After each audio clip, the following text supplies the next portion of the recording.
Hi. Okay, so welcome back again to these videos. Okay, right now we have like this second season of videos. Okay, like after a lot of time. Anyway, today we're going to be calculating velocity.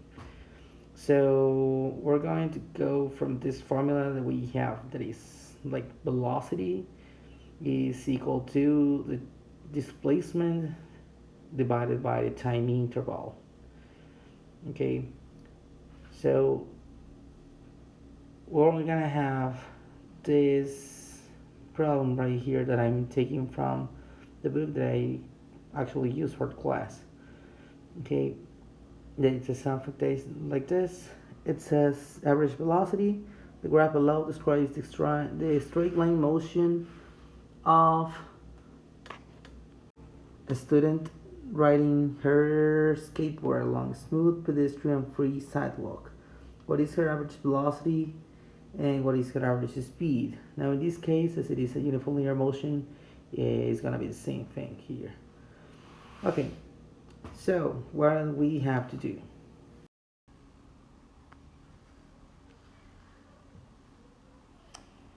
Okay, so the velocity right here will be equal to the change in the position, that's the displacement. So we will have final position and an initial position divided by the time interval.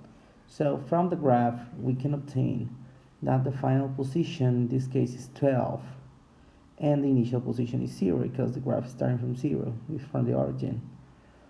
So the final position that is in the vertical axis in this case is 12 and the initial position will be 0. And about the time, we'll have that the final time is 7 seconds and well, the initial time it's still the 0 seconds because it starts from 0 seconds. So the time interval will be equal to 7 seconds. Okay. Alright, so now we're going to write it down right here.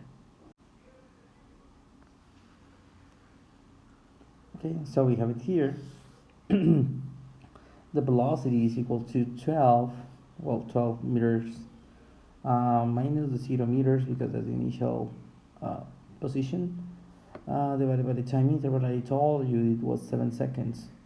So the result from this, well, first 12 meters divided by 7 seconds, and this is equal to 1.7 and meters per second. Okay, so it's gonna be the same for average velocity and average speed as it is like a uniform linear motion. So this is the result.